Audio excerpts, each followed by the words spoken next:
Სახეთა მამისთან დისათან გილოცავთ დიდებულ დღეს ქართველი ერის ჩვენი სახელმწიფოების დღესასწაულს მეფე დავით აღმაშენებლის სენების დღე არის და როგორც ყველა ცხოვრებთ მინდათა მაგალითად ჩვენთან ქრისტიანული და ქრისტეს მიერ ცხოვრების ასევე განსაკუთრებით ჩვენთვის მნიშვნელოვანია მეფე დავით აღმაშენებლის ხსენება და ხსოვნა მისი ღვაწლისა. Ამიტომ ის არის მაგალითი ქვეყნის მართვისა და უძველეს მდგომარეობაში როცა არის ქვეყანა როგორც თანმიმდევრულად უნდა დაიწყო ის ახშენება. უბრალოდ შინაგანი ერთობა და სიმტკიცე უნდა შეიძინა. თუ შინაგანი გარღვეული ხარ, იქ გარეშე მტრები მით უმეტეს შემოგერებიან. და მაცხოვარი არის ამბობს რომ თუ სახლი თავის თავში გაიყო, მაშინ იქ ვერ გამტკიცდებაო ისო. და სამეფო თუ გაიყო თავის თავშიო, ის ვერ გამტკიცდებაო. გაირღვეო. აი ეს არის პირველი ნაბიჯი, რაც მეფე დავითმა გადადგა. და ისევ წინე ვინ აღუდგა? ისევ თავადაზნაურები, ადგილები, ქართველები, მაგრამ აი ეს თვითებურობის სენი მოდის ადამიანთან. როდესაც ღვთისმსვენება პირად არ ღია, ამ ხის ნაყოფს ნუ მიიღებო. ისო სიგარეტა ბოროტის შემეცნებისა ცუდია, მაგრამ როცა შენ არც სიგარეტა იცი და არც ბოროტება, რა უნდა მიიღო მაშინ? შეცდომაში შეხოლეს. აგერ შეგეშლება ბოროტება სიგარეტა გეჩვენება, სიგარეტა ბოროტება გეჩვენება. აი ეს ემართება ადამიანებს, რომელსაც არ აქვს ცნობიერება განწმენდილი და განათლებული. და როგორ გავარჩიოთ? უფრთხილად ისწავლო. უფალი თუ არ გიგიცხადებს, არ გეცოდინება. უფალმა თავის სიტყვით უთხრა. დარჩენილი კი არა აუკრძალა. შენ ამისთვის არ ახარ მზად. თვითონ შეძლო გარჩევა კეთილ ბოროტისა და მიღება ერთის და მეორის უარყოფა ჯერ შემდეგ განისწავლა ამისთვის. და თანდათან ხდებოდა ადამიანის განსწავლა 60-ში. მოუყვანა ყველა ქმნილება თხოვილი რომ სახელი ეწოდებინაო. ანუ შეემეცნებინა. და რა სახელს უწოდებო ის იქნებაო ის. არო სამყარო შენში უნდა იტიო, ყველაფერს თავის შეიმეცნო და მაშინ ახალ იმ სიბრძეზე რომ გაიგებ ღვთისმსხურში რომ რა არის კეთილი, რა არის ბოროტი. მანამდე შენს არა უფრო დაბალი იერარქიები ვერ შეიცანი, მაღალ იერარქიებს როგორ გაიგებ. და ესე თანმიმდევრულად ვართებს ჩვენ ღზდა და აღზრდა საზოგადოებაში, ქვეყანაში თუ გვინდა მისი გამთლიანება და ვისგან ვისწავლოთ ეს გარჩევა? ისე უფლისგან.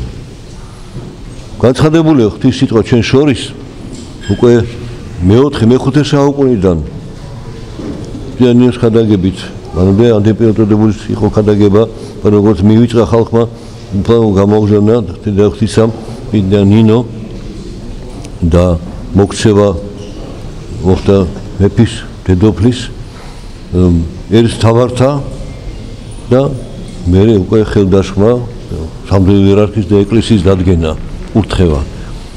აი ასე მართებს ყველას ქვეყნის ახშენება, ვინც ღვთის ჟანგებით დადგენის სათავეში და პასუხისმგებელია ქვეყნის პატრონობის და მოვლის და მისი განვითარების და აღორძინების. ამ მაგალითად ვაცდებ ჩვენ მეფე დავითი, რომ ესეთი რეალური ჯარი თქოს არ იყო. გაყოფილიყო, ყველა თავისი ლაშქარი ყავდა. არ ერთიანდებოდა. და მოუწია ჩამოყვანა უცხოეთიდან, ხო? ეს მიჩაღები ჩამოიყვანა. დიდძალი რაოდენობით მეომრები, რომელიც სულ მორჩილებაში იყვნენ დავითის. აი ჩვენ დღეს მოვისმენთ პავლე მოციქულის დარიგება სახელმწიფო და ხელმწიფების მიერ როგორი უნდა განყოფაო. ღვთისგან არის დადგენილიო. იერარქია ზეცაში და ქვეყანაზე ღვთისგან არის. რომ ზეთის იერარქიის თავარი უფალია. ქვეყანაზე დადგენილი იერარქია. ხელისუფალი, ვისაც ჩააბარეს. არ და საკითხი, კარგი თუ ცუდია. შეიძლება რომ გეუბნება პატივის მამას და დედას ის ხარავს, კარგი მამას ეცი პატივი და ცუდ მამას არ ეცი პატივი. ეგ არ წერია. მამა, დედა დამთავრდა. ნუ არჩევ შენ. არ მოგწონს, შენ უკეთესი გახდი. და განკითხი თუ არ ეხდები კიდე. ანუ წინააღმდეგობის სული როცა შემოდის შენში, შენ უკვე სიკეთე გამკეთებელი აღარ ხარ. შენ ხოთონ გრევაზე ხარ ორიენტირებული. კაი დაანგრევ. აშენება არ იცი. როგორ დააშენო. და ამიტომ თანმიმდევრულად მართებ შენ ზრდა აი ამ სახელმწიფოების ჩამოყალიბებას და მეფე დავითის სიბრძნე მაგაში თქო თანდათან დაიწყო ჯერ ის შემოერთა მე ჯარი მქონია მე ეძრია დიდ თავი ბაღოშების წინააღმდეგობას ეხლა რო კითხო ხო რა უნდა და ბაღოშ დემოკრატია ლიბერალიზმი უნდა და რატო რომ მეფე არ იყოს თავარი იყოს პარლამენტი იყოს კიდევ სათათბირო რაღაცები და პასუხისმგებელი ვინ იქნება? არავინ. როცა მეფეა პასუხისმგებელი. ერთია თავი, ერთი პასუხისმგებელია. როცა ერთი გაიბნევიან, ის არჩევითია, ხო რა იშალა წავიდა ხო. არ ინახეს პასუხს. აი ეს ამიტომ ხელმწიფება, როგორც პავლე მოწმე ამბობს, ღვთისგან არისო, იერარქია. და არის თავი. არ არის მართალი არ არის სწორი თქო უსამართლოა ესე იგი რაღაცა ჩვენში არასწორად არის რომ ეს დაიმსახურეთ ღვთისგან არის დადგენილი ღმერთი გადააყენეს იმას უსასტიკეს იყო ნერონი ეს იმპერატორი ვიცით რომის პირველ საუკუნის რომელსაც თავის მოძღვარი მოაკლევინა დედა მოაკლევინა რას უნდა ელოდე მისგან მისი აღზრდელი იყო ფილოსოფოსი სენეკა სტოიელი და ისე დღეს ჩააგდა რომ ითვლი გახდა და თავი მოეკლა ხო აი და ცინიკურ დასცინოდა თავის მოძღვარს და რა მედი ეწია თვითონ თავი მოეკლა და აი უფალო მოაშორეს და სხვანი ვინც იყვნენ დევნილნი ქრისტიანობისა მოაშორა მაგრამ ქრისტიანები ამბოხს არ ატყობენ. ქრისტიანები მოწოდებენ მშვიდობა და ერთობა იყოს ქვეყანაზე. ეკლესია ამისთვის არის, რომ გზაურჩენოს. აი სწორედ ამიტომ მეფე დავით ყავდა დიდი მოძღვარი. აღზრდელი, ბევრი ჭონდიდელი. და თანდათან ზრდიდა მას და უკვე გამოჩნდა რომ ეს სიბრძნე გაითავისა დავითმა მერე შეთანხმებით მამა გადადგა და შვილს დაუთმო. ახალგაზრდა იყო, მაგრამ ბრძენი იყო, ღვთისგამგზნობელი იყო. ფსალმუნი დასწავლდა სიბრძნეს. სახელი დასწავლდა სიბრძნეს. ღვთის მადლმა გაამთლიანებინა მთელი ქვეყანა, მაგრამ საცა იყო საჭირო მახვილითა, საცა სიტყვითა, სადაც მოთმინებითა, სადაც შენდობითა ერთხელ შეიპყრო ბაღვაში. მოკლა აწამა არა. გაუშვა. კადიო და შენ ქვეყნის დაყოფაზე მუშაობდა მე ერთობაზე. სადით გაშორდი ქვეყანას. მე ორჯერ უკვე დასაჯა როცა ისევ ამბოხი დაიწყო, ხო? აი ესე პირველ რიგში უნდა გავითვალისწინოთ რომ უცოდელი არავინ არ არის, შეცდა ადამიანი. მისი პატიება შეიძლება, მისი ჩვენება სულძველებისა მოთმინებისა, ბოროტება სიკეთის პასუხისა და თუ არ ჭირს, მაშინ უკვე საჯელით მოიწევს უკვე ღვთისაგან ასეთ ადამიანს. ეგ გვაქვს უამრავი მაგალითები ჩვენ ისტორიაში, არა მარტო ჩვენ, აი რომის იმპერია ვახსენეთ, ბიზანტიაში ვახსენოთ ასევე. ყველგან ვიპოვეთ ამ მაგალითს, რომ მართვა და პირველობა ბევრს უნდა, მაგრამ ყველას არ შეუძლია. აი ამაში ესე საიდუმლო და საიდან მოიხსნა ამბოხისული დასაბამიდან, როდესაც ღვთის ცნება დაარღვია, დაივიწყა და მასულს უსმინა და ღვთის სიტყვა დაივიწყა. და კიდევ გულისხმობა, როცა კაი ის დაეცა შენ აღადგინე, არა, ადამიც აყვა საცდურს. არ იკითხა, საიდან გაგეს ნაყოფი? მე ვარ მომიცა შენთვისო. ანუ ცოდნა იერარქიულ გადმოიცემა უფლა ადამიანს, დედაკაცს და აი მაშინ ეს ცოდნა ჭეშმარიტებისა აერთიანებს ამთლიანის ღვთის მადლით ყველას. აი ამის მაგალითად ჩვენთვის მეფე დავითი, რომ როცა ლაშქრობაში იყო იქაც კი ფსალმუნით ხოდა კითხულობდა ბრძოლის წინ უფალს ევედრებოდა შეწევნას და მისცა სიბრძნე, აი ძლევა საკვირელი გამარჯვების. ხო?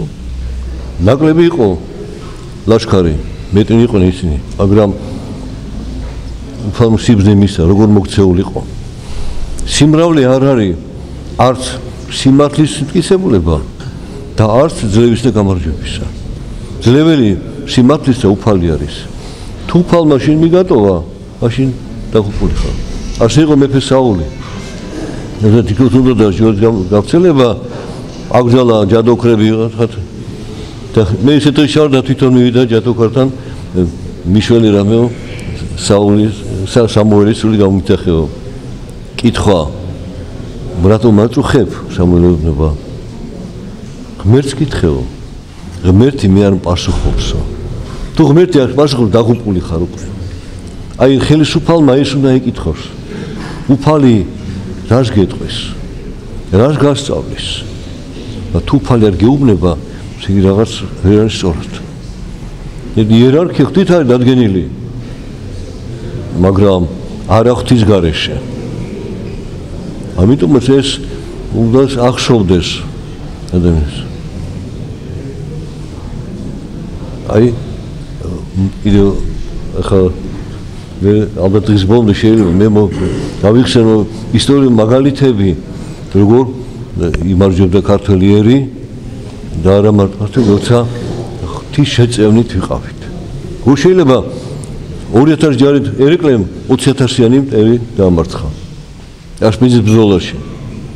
აი სადაც არ გაიხედო ჩვენ ისტორიაში უამრავი მაგალითია და მაგრამ უბწყინვალესი დავით მეფე 8 წლი მარტო ერთჯერადი გამარჯვება კი არა, გამარჯვების წერი კასკადი ნაკადი და მიზანი არის ქვეყნის გამთლიანება, გაერთიანება, გაძლიერება, განვითარება, აღორძინება, მაგრამ ეს სიტყვა ლიტონი არ დარჩეს. უნდა მიხდე ჯერ რა უნდა გააკეთო, მე რა უნდა გააკეთო, მე გასაზღო. ამიტომ საქმეში თავისი იერარქიები არის. უშუალოდ რა უნდა აშენო. თუ სახურავი არ დაადგე, აქ შიდა რემონტზე არ აქვს. ესე იგი, მაგრამ სახლი ისევე ბალავარი და ჯერ ბალავარი უნდა იყოს. მტკიცე უნდა იყოს ბალავარი. ერთი მთლიანი უნდა იყოს. ეს ბალავარი არის ჩვენი ერთობა, ქრისტეს მიერი. და ჩვენი წინაპრების თანადგომით და მასში რჩევადა რიგებით და მათი მაგალითებით ეს არის ბალავარი ჩვენი აღორძინებისა. აქედან უნდა ვითხრათ აღშენება. ვაშენებთ, ხო ვიქნოთ სახურავი რა იქნება. ისე ღვთის სიტყვა, ზნეობა და სინდისი. თუ ეს შეშვარი არ იქნება, გახსნილ ეს უფალ გახსნის. ნებისმიერ დაშლის ამას. აი ჩვენ ამ უდიდესი ეს გასასწრებში ვართ. გვაქვს საზღვრები, მაგრამ ნახეთ ვიღაცებმა სტატისტიკოსებმა სხვა ქვეყნებში უკვე დაითვალეს თუ ასე გაგრძელდება ქართველი ერის დეპოპულაცია მიიყავს იქ 2050 წლისათვის ქართველები საქართველოში უმცირესობაში დარჩებიან.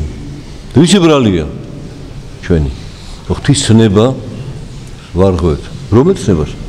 ზოგადად არაკაცს არა დაუბადებელ ჩვილს, უდანაშაულოს.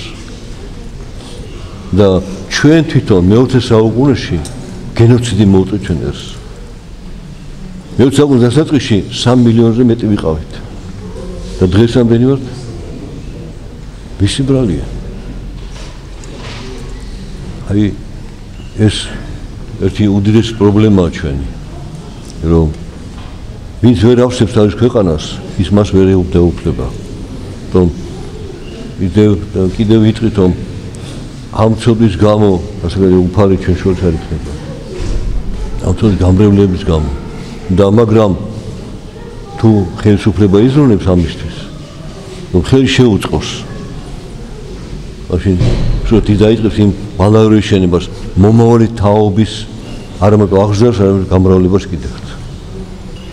აი თითოეულმა ხელმწიფემ უნდა განსაზღვროს, რითი დაიწყოს და მეხლა ვახსენე ეს დემოგრაფიული პრობლემა, წლების წინ უდიდესმა მოუწოდა დემოგრაფებს და დაუშვა კითხვა, რა მდგომარეობაა ჩვენი ერის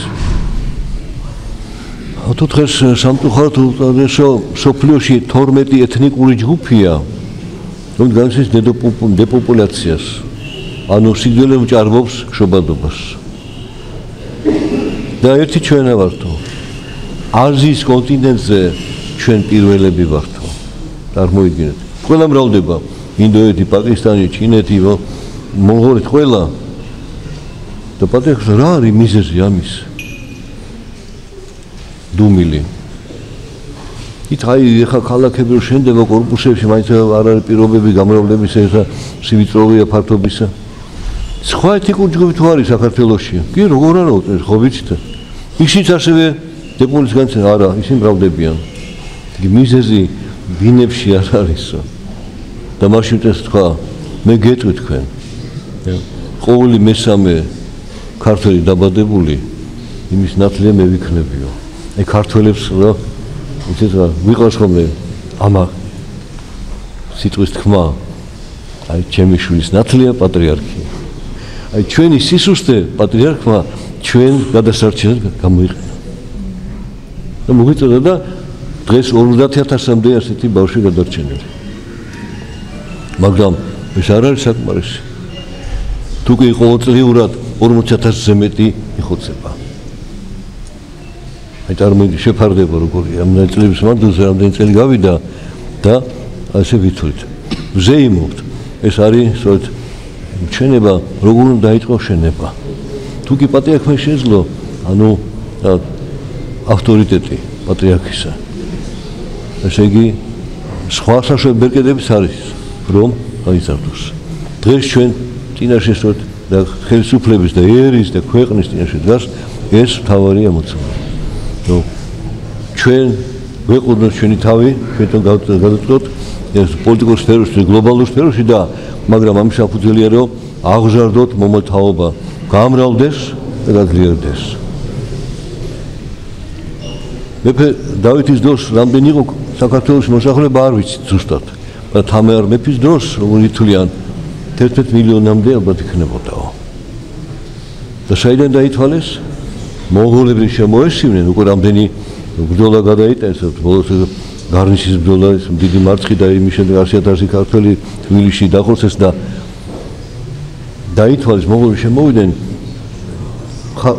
ხალხს რამდენს იღებდნენ და ჯარში რამდენი მიყავდათ თითო კომლიდან. დემოგრაფია იციან, სტატისტიკურ გადათვალეს, ეს ფორმულები აქვს. და სავარაუდოდ 10 მილიონზე მეტ ალბათ 1 მილიონი იქნებოდა. 9 ყოფილიყო. დღეს 3-ც არა ვართ საქართველოში, ესეც დაითვალეს უკვე. აი ეგ არის ჩვენი დიდი უბედურება და მაშინ უსურვებ ხელისუფლებას რომ ყურადღება მიაქცევს ამ ფაქტორს. ეს ძალიან მნიშვნელოვანია. მაგრამ არა მარტო სიმრავლე, არა აღზრდა. ზნეობრივი ზოგადად აღზრდა და თვითყოფადობის ცნობიერება. რომ ჩვენ ვართ ერი, რომელსაც 3000 წლიანი კულტურა აქვს, რომელსაც აქვს 3 დამწერლობა, რომელსაც აუშენებიათ ადრები, სიმაგრები, რომელიც გაუძლო ამდენი ტრის შემოსევას. ევროპას ერთი პერიოდი ჰქონდა იქ, სადაც პირველ საუკუნეებში როცა ბარბაროსი შემოიჭენა. მე დამთავრდა. იმის შემდეგ ფაქტობრივად იქ ომიც აღარ არის. ერთმანეთში კი კლაობენ, მაგრამ ეს დამთავრდა. და აი მართავს ჩვენ ყურადღებით, გულდასმით აი საკითხის შესწავლა.